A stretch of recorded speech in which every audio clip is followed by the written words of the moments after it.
by taking risks and seeing how our differences can allow each of us to share our hearts, expand our minds and fill our hearts. We are here to learn and here to teach, here to laugh and here to believe in you, in me, we can succeed.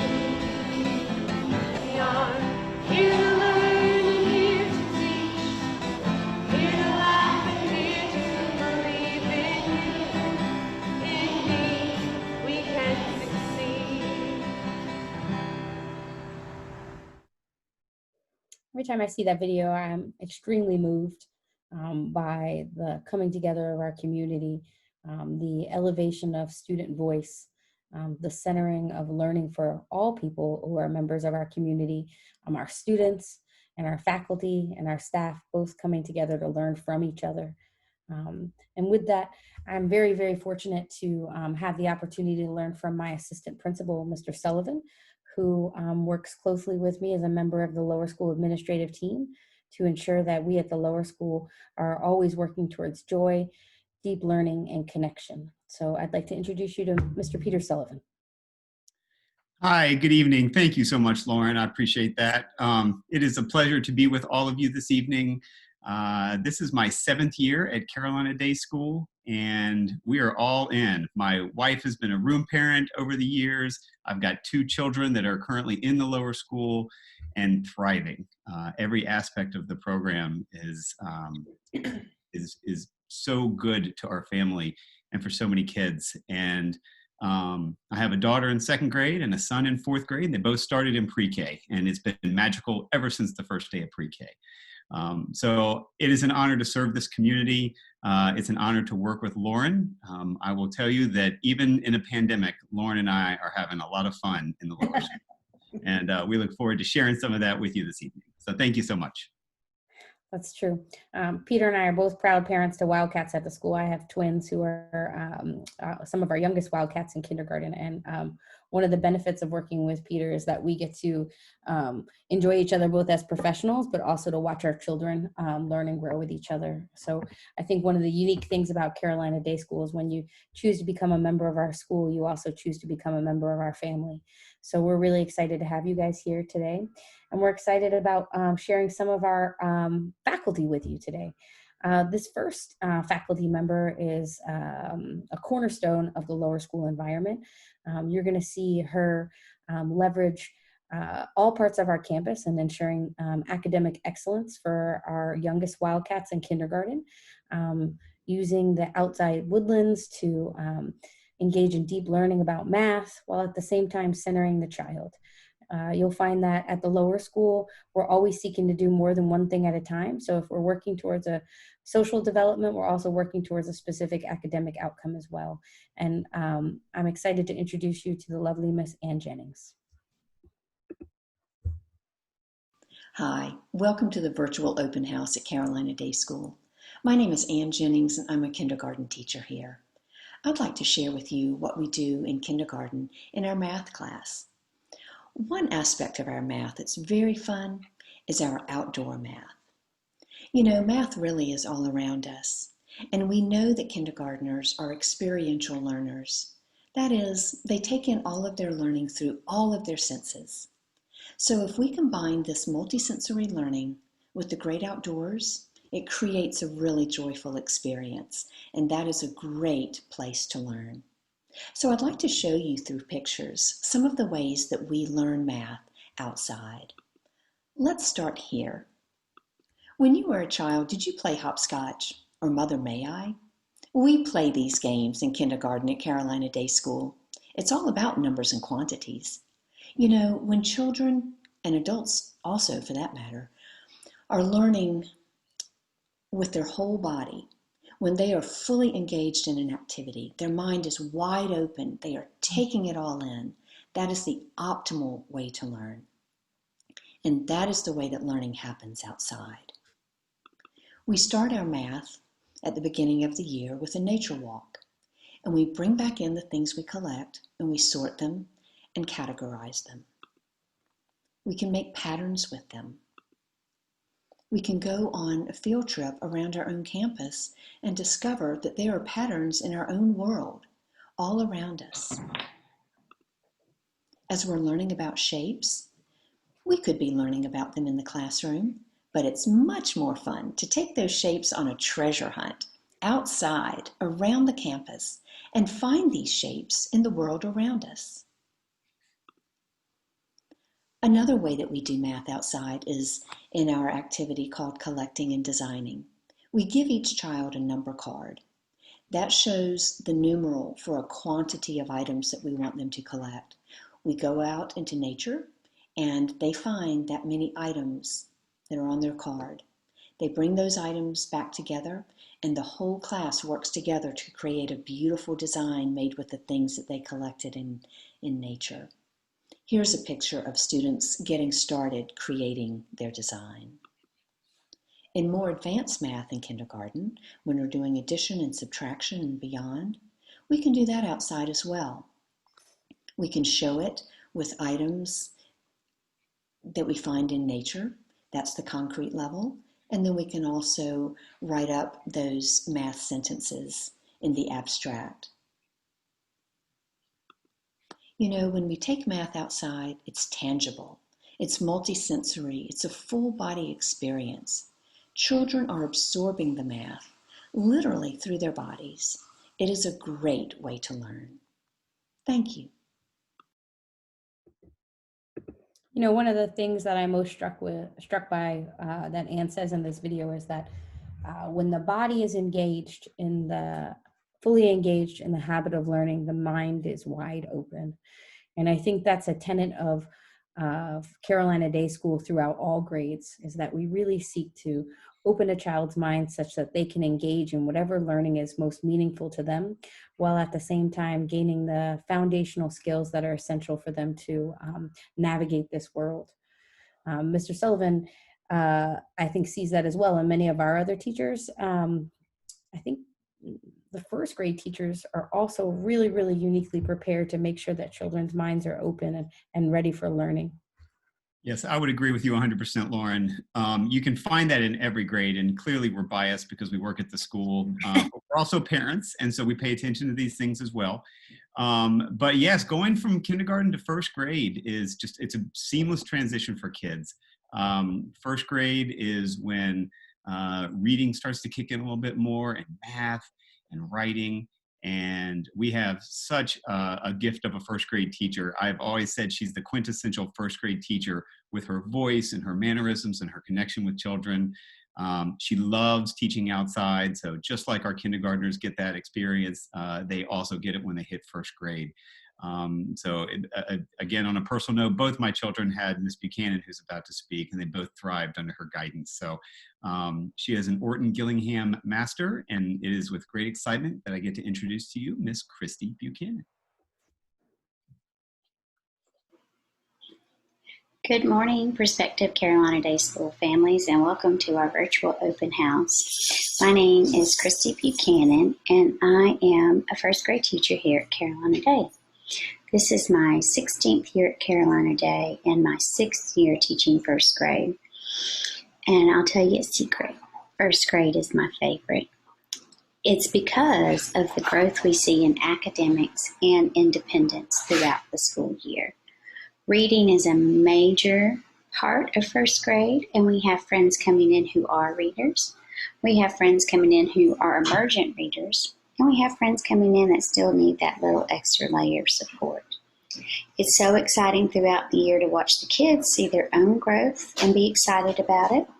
It's great to hear from parents when they say, oh, they're starting to read the street sign or the cereal box. And throughout the year, they go from being readers who need support to readers who are reading independently. We work really hard in first grade at making sure that we have our strong foundation and the bones. Then we add the meat to the reading piece. We, pre-K through 2, are Orton Gillingham trained at Carolina Day. And what does that mean? That means a lot. It's a really deep topic, but it means that we work on all our literacy lessons and really all our lessons to be multisensory, where we're thinking about the visual, kinesthetic, and auditory. We're moving while we're learning. We make sure that everything is sequenced and well planned out, and we really focus on direct instruction. We also, that's sort of the bones, but this is sort of the meat of the lesson. We focus on the daily 5 in first grade. We make sure every day we're working on writing. Children read to themselves during their dear time. They read to someone, either to their teacher or their partner reader. Word work is where we work on spelling and different phonological awareness activities, and they're listening to reading as well. This is our favorite part of the day, is when Miss McDowell reads to us. What does that look like in the classroom? Well, fun. It looks joyful. It looks exciting. Right here is a picture of the spelling fairy has come to visit us, and we got our digraphs like shh and ch. And the spelling fairy brought us lots of little trinkets to try to guess what the spelling pattern was going to be this week.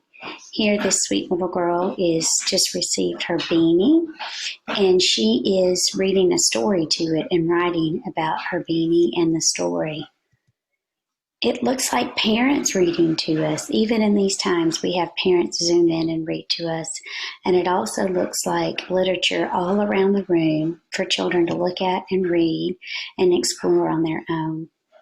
We're so glad that you took the time to visit with us today, and we hope that this gave you just a quick glimpse into what's happening in the first grade community.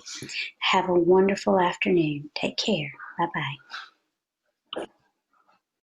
So Christy is an expert teacher, fantastic. One of the things you don't see her highlighting here is just how much she brings joy to the classroom. Outside in her outside area, she has a little basketball net. She does her morning meetings outside. She does self-portraits of every kid once a month and really digs into their development of their ability to see themselves and their own interests. She is firm but kind, making sure that each child feels well cared for, enough to take a risk in a lesson, but also to be joyful and a good friend. She is the quintessential first grade teacher. Would you agree, Mr. Sullivan? I would. I don't think I could have said it better. I would agree 100%. So she spreads sunshine everywhere she goes, and I don't know that I've ever seen her upset in my years of working with her. So she's always so calm and kind, no matter what, no matter what's happening. Even in the midst of a pandemic, she always brings a kind and calm demeanor, which really says a lot about a teacher and a person. Yeah. So not only do we have these wonderful foundational classrooms of reading and math and our home-based classrooms, we also have a tremendous amount of support for students outside of the classroom, or enhancements or co-curriculars or specials. At Carolina Day, we call them CCRs, co-curriculars, and pre-K through 5. Fifth grade have the same co-curricular experiences. They have digital learning. They get to experience music, PE, library, Spanish, and the individual that we're featuring today is our art teacher. So I'd love to introduce you to Miss Jessica Baldwin. Hello, I am Jessica Baldwin, the visual arts educator at the lower school at Carolina Day School. I serve students pre-K through 5th grade. Arts are an essential part of the Carolina Day School education. Arts provide our students here an opportunity to express themselves, to get to know themselves better, and to begin to understand others. Arts provide our students with an opportunity to understand diverse cultures. We also practice arts integration here at Carolina Day School, giving students an opportunity to link science, math, literacy, and social studies into the arts and vice versa. Together, we study both historical and contemporary arts. We spend time viewing and discussing artwork from around the globe, as well as the artwork that we're making here at Carolina Day School. If you walked into our school, you'd see the halls full of student artwork. It's colorful and beautiful and expressive. We take great pride in our students' work. Students pre-K through 5th grade have opportunities to explore many different art forms. We will build and sculpt. We have a kiln here, so we'll use some clay. We draw, paint, collage, print, make, practice some textile arts. Oftentimes we'll use the Carolina Day School campus and head into the woodlands using nature as both our inspiration and our art studio. Sometimes we'll even use materials that we gather in the woodlands to create artwork. It's a lot of fun. Creativity is nurtured here. We offer a warm and welcoming space for students to express themselves. Together, we spend time playing and experimenting and sharing. The art studio here at Carolina Day School is a joyful and magical place. So Jessica is just one of the examples of our excellent co-curricular teachers, and we see just a through line of excellence throughout all of our teaching staff, clearly building community and joy, but also really, really working hard to build deep learning. And with that, Mr. Sullivan, you want to talk a little bit about the deep learning that's going to happen in 3rd grade? I would be honored to talk about that. And I do want to just kind of reinforce what you just said, that our co-curricular teachers, there's some kids that sometimes academics are hard for them. And so they love their co-curricular teachers and those classes. And they are a true team. They collaborate with all the teachers to extend and enrich whatever's happening in the classroom. It's beautiful. And what I love about Ms. Baldwin is when she was interviewing, she asked, she goes, "Am I allowed to take kids outside to do art?" And I was just like, "You're hired." Like, that's amazing. But anyway, but to transition to 3rd grade, 3rd grade, as we're moving on up here, 3rd grade is when the writing process starts really coming together. Sentences start becoming formed into paragraphs. Paragraphs will duplicate and become numerous paragraphs. The reading and writing process really amps up, just like it does with many grades as you go from grade to grade. But 3rd grade, it's especially, it's a very important year for 3rd graders in those with those skills. And Andrea is just one of the master teachers at working with kids using Reader's Workshop, studying characters and character traits and really empathizing with the characters and teaching what that means. All I can say is I wish that I had something like this when I was in 3rd grade, because I think I would have enjoyed the writing process and the analyzing books and characters. I think I would have enjoyed it a lot better. And I just think Sarah is a master. So it's with great excitement that I get to introduce one of our 3rd grade teachers, Andrea. Hello, my name is Andrea, and I'm a 3rd grade teacher at Carolina Day School. Today I want to share with you, show you, and tell you a little bit about a reading unit on character studies that we do at the beginning of our 3rd grade year. And we use this in conjunction with the book Because of Winn-Dixie by Kate DiCamillo. So a quick overview and some of the goals for this unit. We want to be able to get to know characters, and we do that by paying attention to the big important things that they say, what they do, and what they're thinking. And we learn how to track that in each chapter and notice patterns and changes over time. We also learn how to differentiate, how to tell the difference between how a character's feeling and actual character traits, how a person actually is. And we learn how to analyze how a character changes throughout a story. And then at the end, we take away life lessons. We learn life lessons from characters, and we notice what they learn through their own journeys.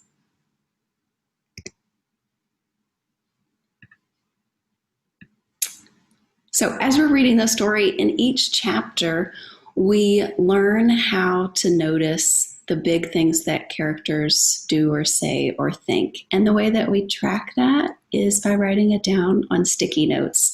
So here's an example that one student did, and we write the page number, the big thing the character did or said, and at the bottom, we match character traits to that character and what they're doing in that moment.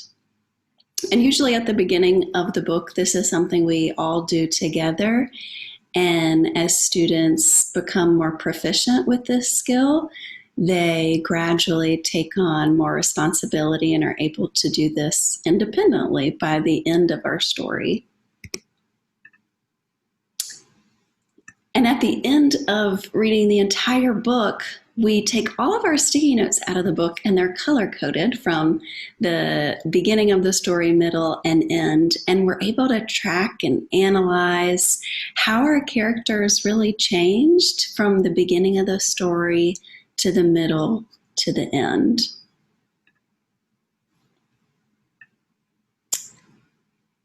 And we use this graphic organizer to record some of the changes that we noticed. And you can see that all three of these students have different interpretations of how the character changed throughout the story.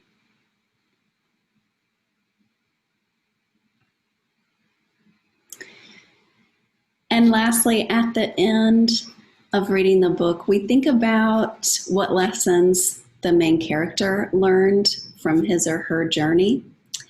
And then we think about the lessons that we can take away from the story and from the main character's journey. Here's a few examples of lessons learned from third graders. So I learned if you have to leave someone, it's best to find other people that warm your heart.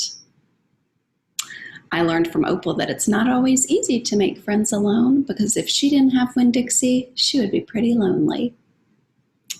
And lastly, I think she learned that you gotta love it because you never know when it will go. Words of wisdom from third graders. Doesn't get any better than that. I was really struck by that last quote. You gotta love it because you never know when it will have to be let go. It's amazing the simplicity of a child's statement and how we can just extend that to our adult lives as well as our professional lives, and how we work, how we come together as a community.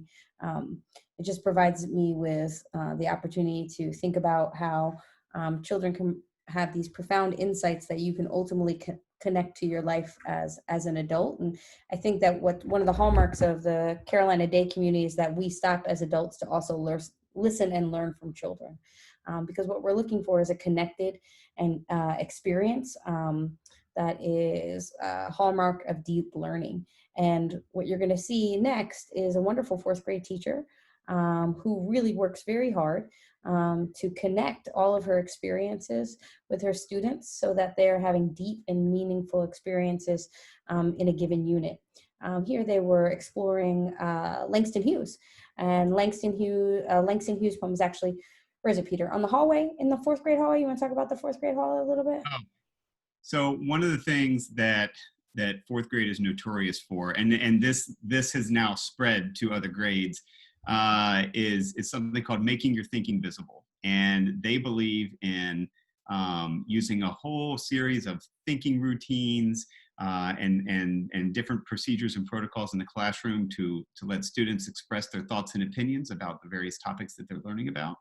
And Langston Hughes is always just a powerful unit of study for them when they study some of his poetry, and they make their thinking so visible that it explodes out of the classroom. It's all over the hallways, it's over their lockers, and it really tells a story of what's happening in fourth grade. And when prospective families are on tours and they see that, it's very engaging. And so I love spending time in the fourth grade hallway and reading what the kids are writing about and what they're learning about and what they're thinking about. And Jan does a beautiful job of empowering those kids and creates a very safe and welcoming classroom so they feel comfortable sharing their thoughts. So one other thing, Peter, I'm sorry to interrupt you. That's okay. That's what we do. We like each other, We do right? it all the time. So another thing that I think that Jan did that was really excellent in this particular lesson, I'm not sure if it gets highlighted in this video or not, is that we really work hard to work across divisions. The fourth graders studied a Langston Hughes poem text, and she reached out to a group of sophomores at the upper school who did a literary analysis of a given Hughes text. And she brought the the 10th grade work to the fourth graders for them to do a critical analysis of those upper school students' work, which I think was really amazing. I think it's important for kids to see the full arc of excellence at Carolina Day, and Miss Brabham really did an excellent job doing that. So without further ado, Miss Jan Brabham.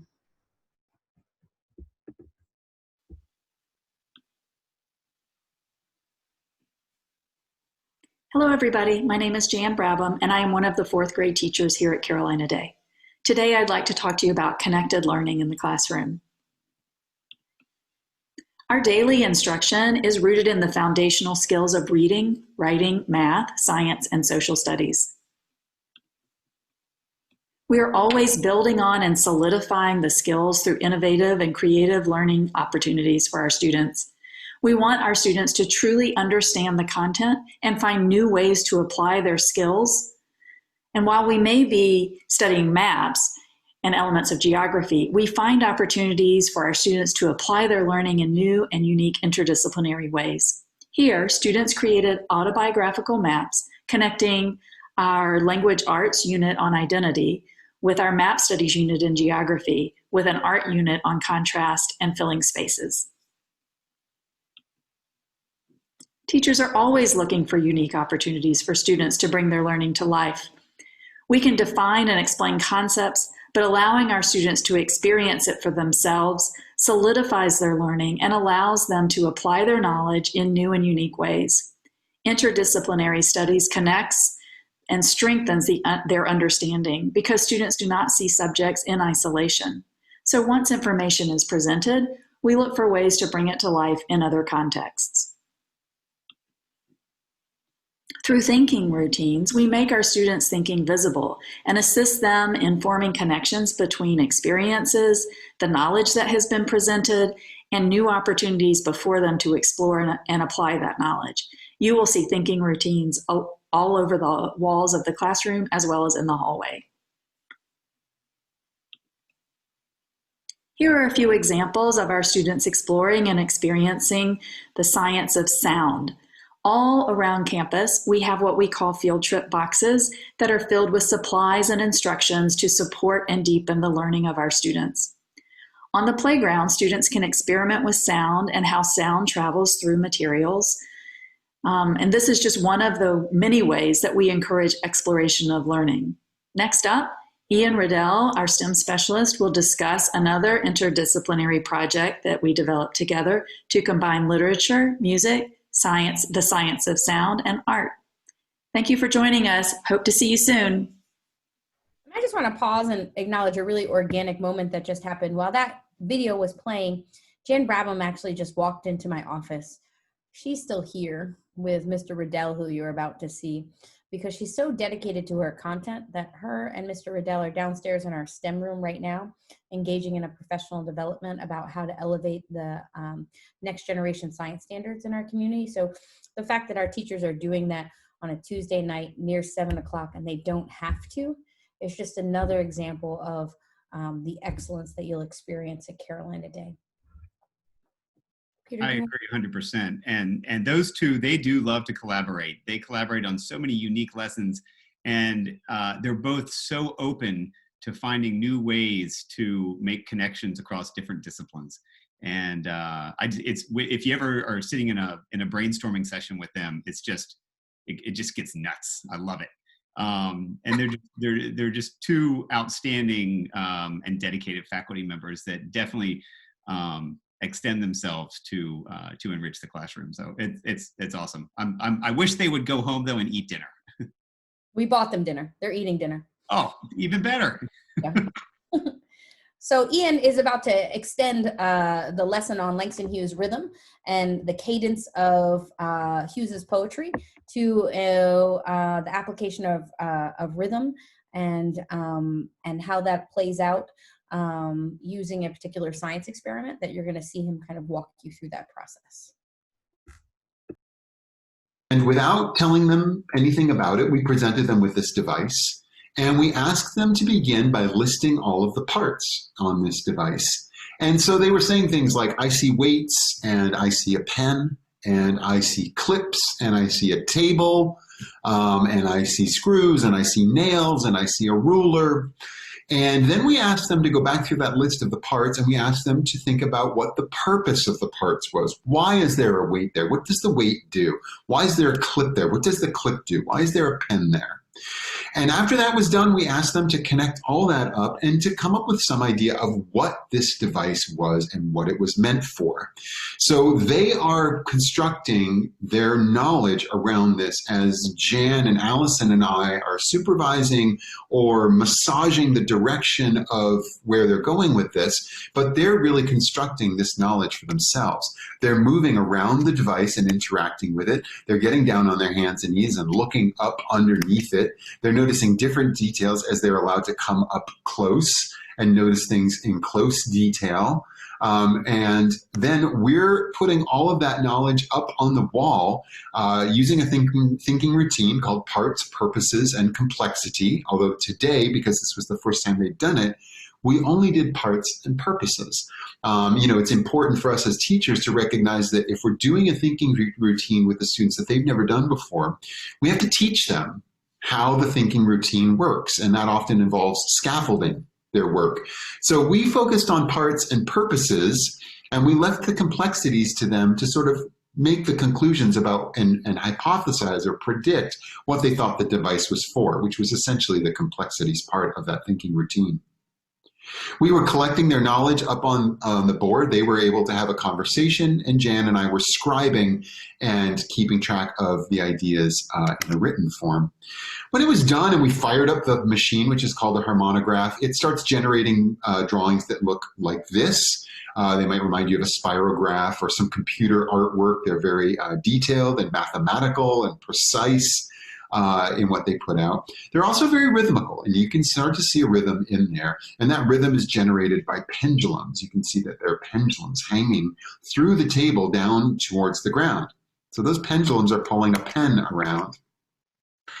And then after that class, we spent another class with the students where they went back out to the device and they spent some time simply practicing with it and changing some of the configurations of the device, sliding the weights up or down on those pulls and seeing the effect that making changes to the setup has on the drawings that the device generates. That was the second day. And then the third day, we had a classroom learning day where we did a second thinking routine. This one was called Connect, Extend, and Challenge. Again, it was their first time doing this, so we had to spend some time ensuring that the students understood how to do this thinking routine. We had to walk them through the process of understanding what we mean when we say connect. What do we mean when we say extend? And what we really wanted the students to do on this third day was tie that experience of the harmonograph to their other learning experiences, specifically science, where they're working with sound waves, and language arts, where they're looking at the rhythm of language, and specifically a book called The First Book of Rhythms. Students were popcorning ideas out. Again, the teachers were scribing. Teachers scribing is something that is really kind of a function of our COVID protocols.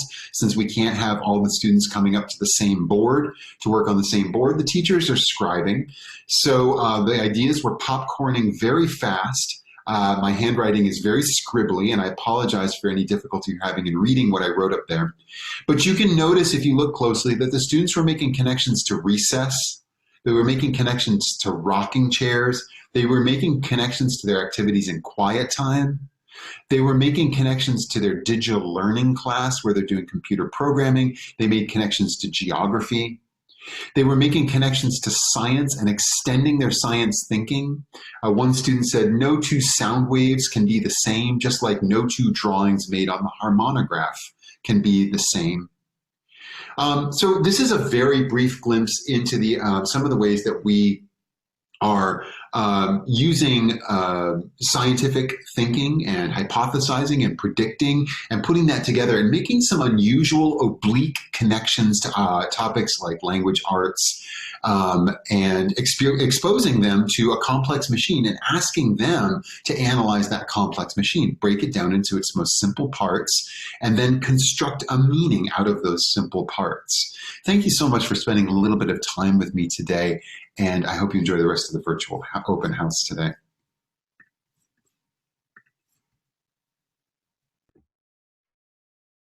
Peter, any final comments about that? I happened to be outside for that lesson that particular day, and Mr. Riddell is a wizard at student engagement. He will introduce concepts and ideas in such a way that kids are dying for like the next thing, the next step.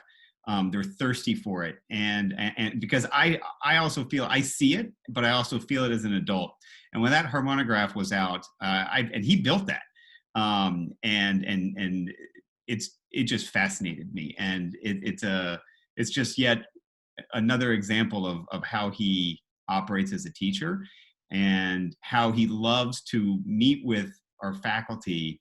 And as he's reviewing their curriculum, he is just so creative as to how he can integrate science and the next generation science standards into what they're doing, into almost anything. So this is just another example of that, Lauren, and I just think I love watching Mr. Riddell work his magic. 100%. You clearly can see him pull out the design thinking, the engineering process, and really make it a holistic process for all of the kids. Absolutely. Absolutely. We're really excited to have been able to share some highlights of some of our faculty members. I think this slideshow could have been much longer because each of our faculty members could have contributed. There are examples of excellence in each of them.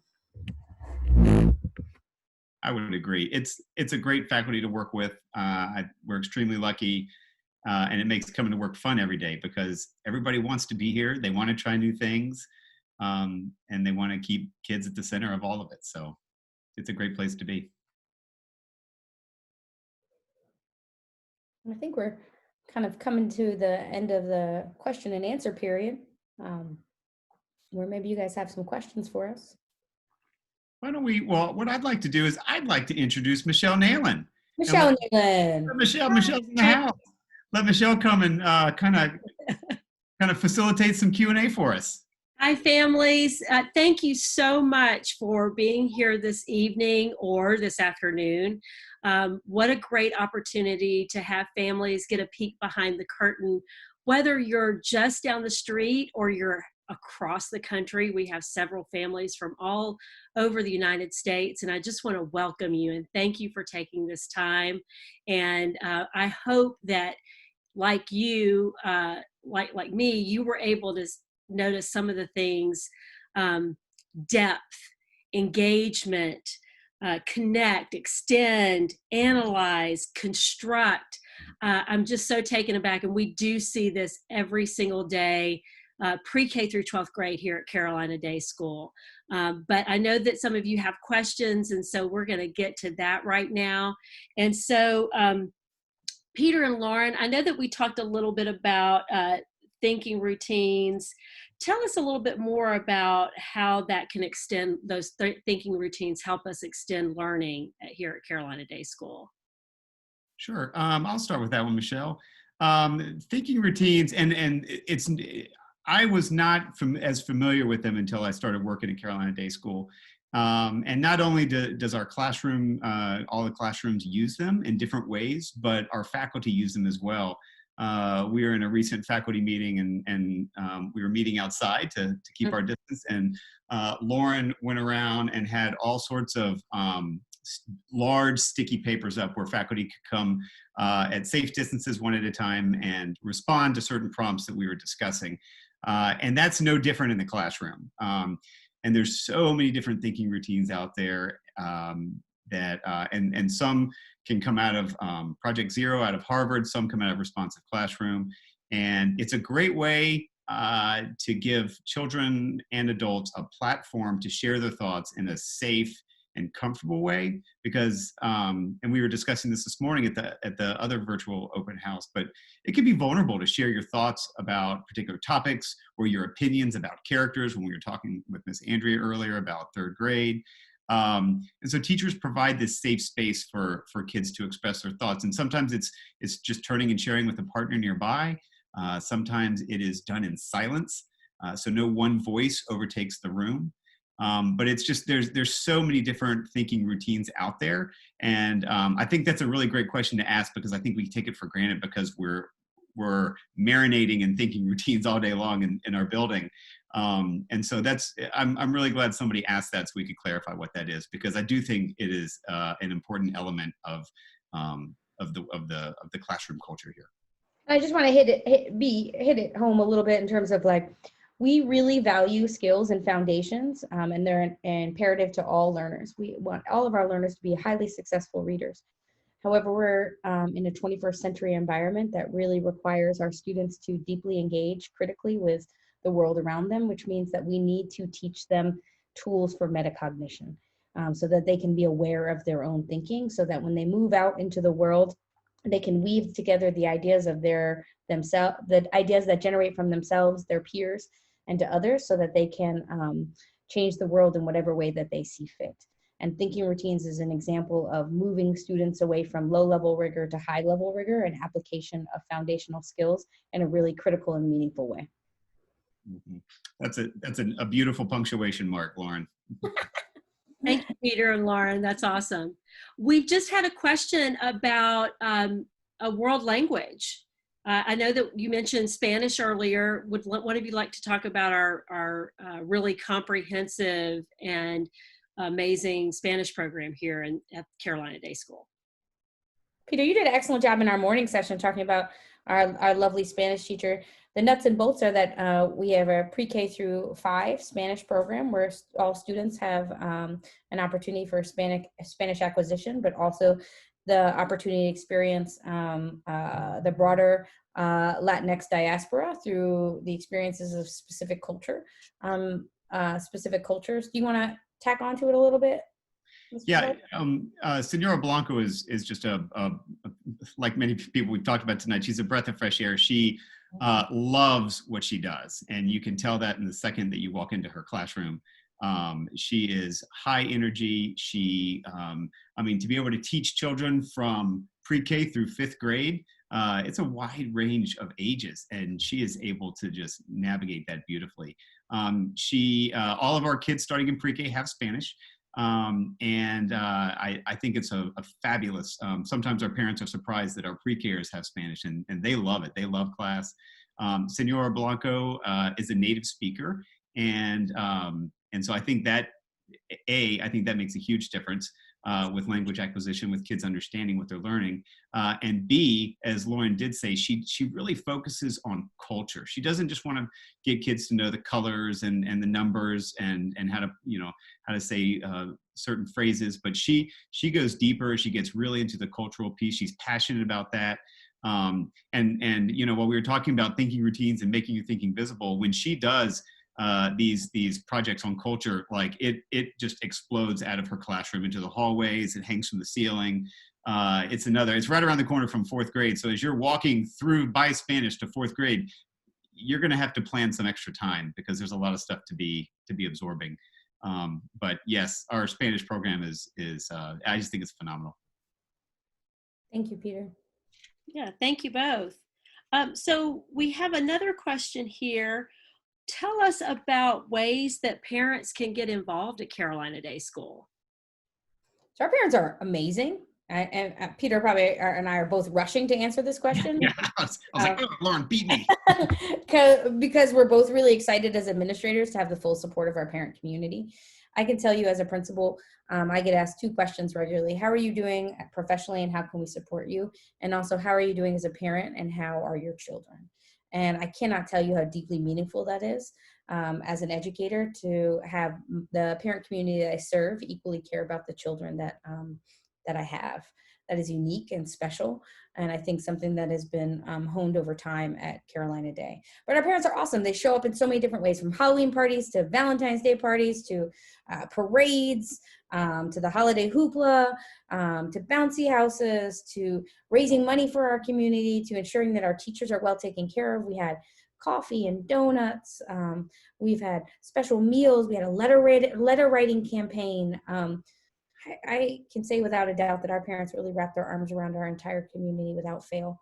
And that is especially true during this very, very unique period of time where they have trusted us with their most important things and given us a tremendous amount of grace as we have successfully been open for 3 months, serving children full-time in person every day.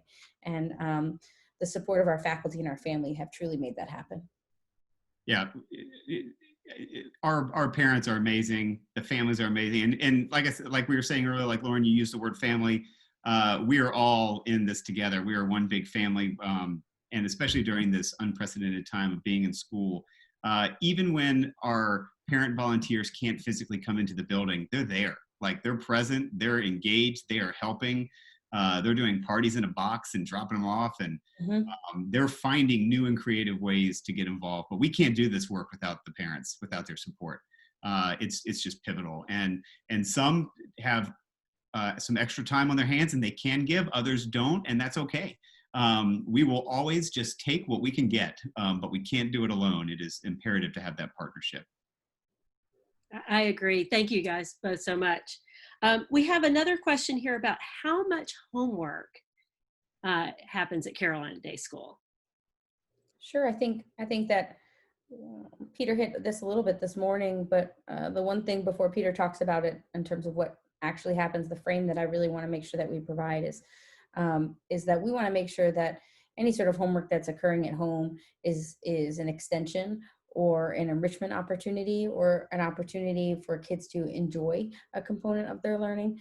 We don't want to saddle children with a tremendous amount of homework at home in the lower school environment, because research does not support that as a tool for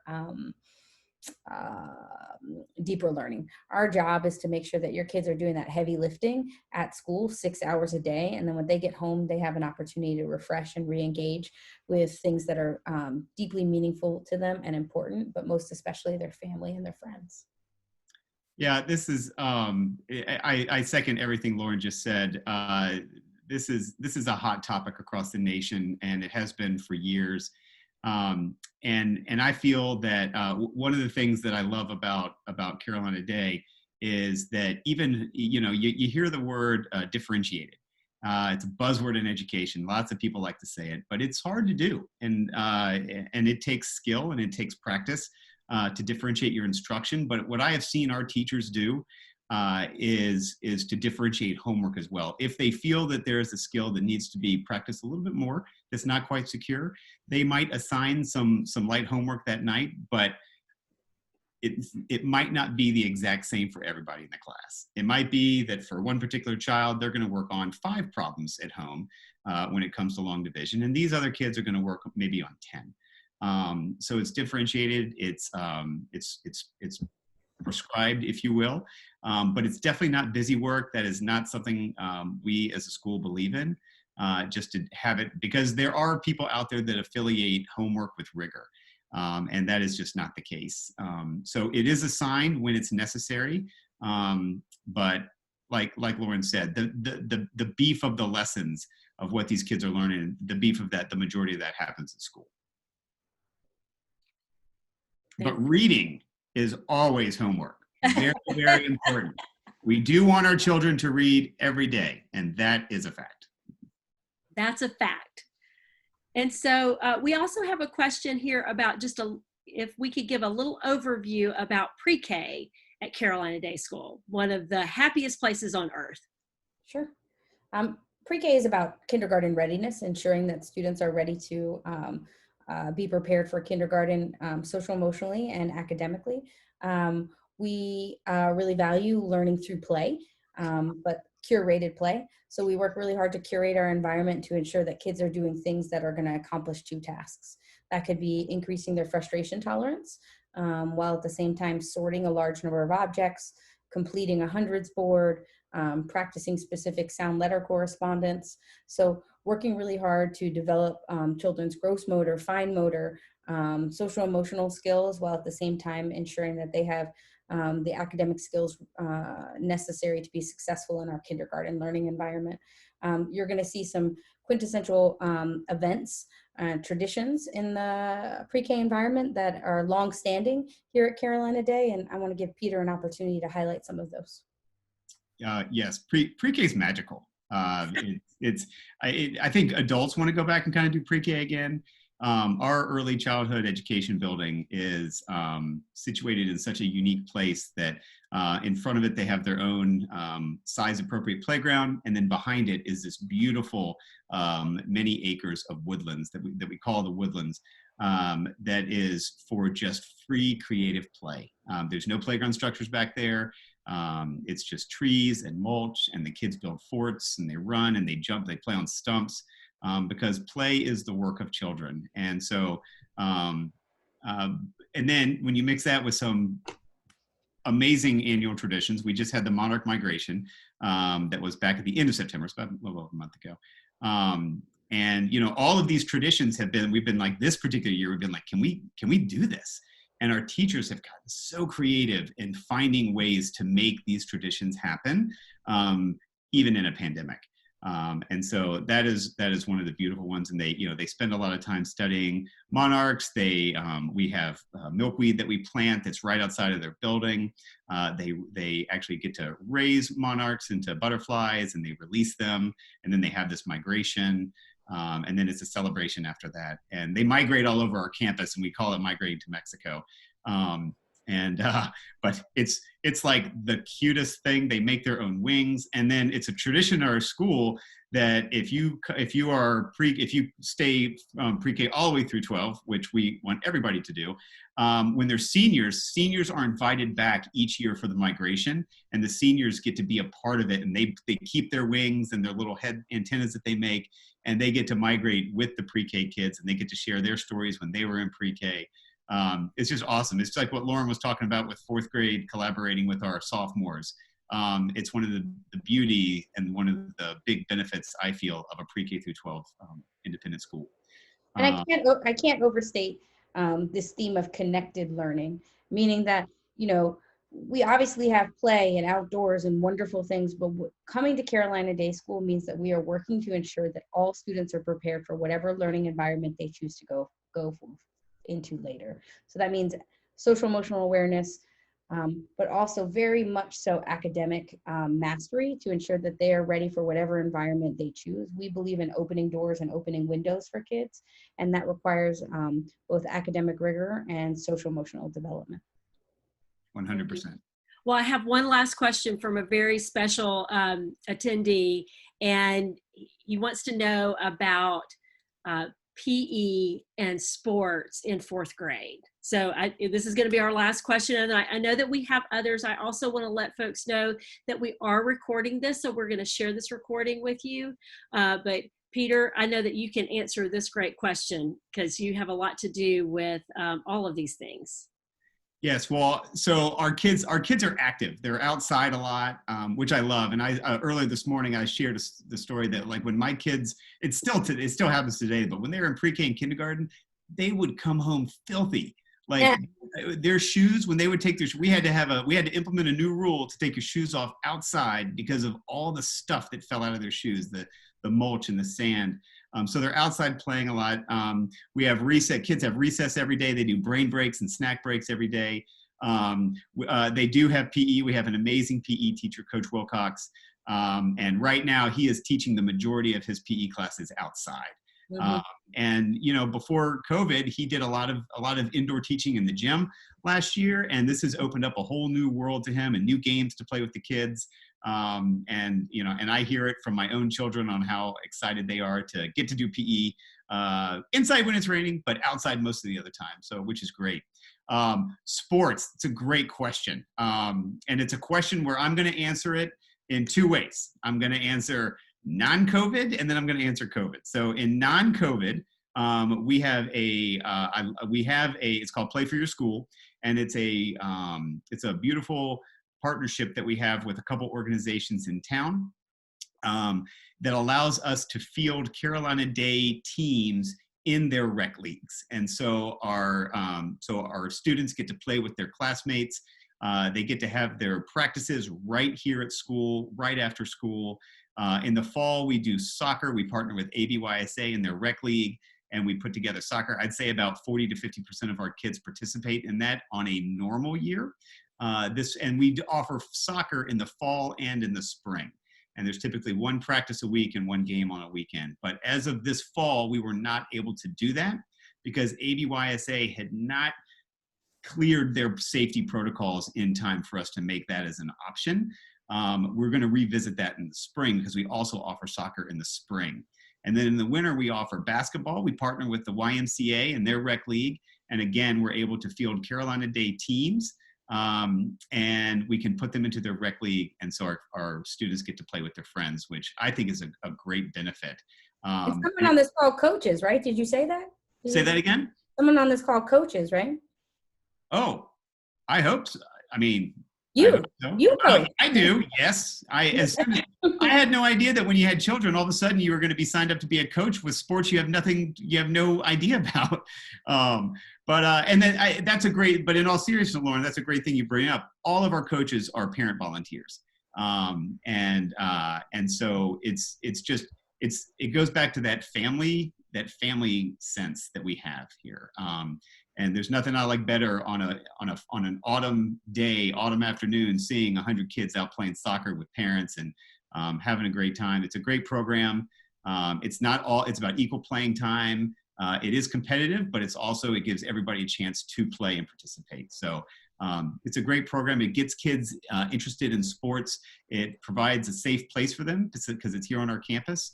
And the beauty is it feeds right into our middle school athletic program. So it's a feeder program. So hopefully we'll be able to have some offerings at this time. We're unsure. So we just know that we couldn't offer soccer in the fall. Thank you so much, Peter. I know that both our PE program along with our Play for Your School sports program are wildly popular with students and their families. So thank you for sharing that. And we have actually now gone over just a little bit. Again, I want to thank everyone for coming today. And we know that you may have more questions. I know there's more questions that we did not get to. I'll be reaching out. And please feel free to reach out to me or Meredith Daniels, our Director of Admission. And we are happy to put you in touch with Lauren or Peter or any of our teachers to answer your questions. We just are so grateful for this time with you. And thank you. Thank you so much. And now, Lauren, I'm back to you. So you've seen and heard a lot about the lower school and the community that is currently built and the community that we're building. But I really just want you to walk away with a clear understanding of what we're trying to build for each child at our school. We talk a lot about connection. We talk a lot about joy. We talk a lot about deep learning. And I want you to understand that we think that all children have an opportunity to excel in all of those areas, and that if we can put those three things together into an equation of excellence, we can provide a personalized learning opportunity for every child that attends our school to maximize their academic and social emotional outcomes. We work very hard to ensure that your children shine here the same way that you see them shine at home. Your child at Carolina Day is a part of our family, a part of our community, and we view our school as an extension of your home. So we really hope that you choose us to be a member of our Wildcat family, to give us an opportunity to experience the joy that is your children, the joy that is your child, and to elevate them as much as possible in our shared community. So with that, I hope you can look at our morning meeting song again with fresh eyes, seeing examples of excellence, deep learning, connection, and joy.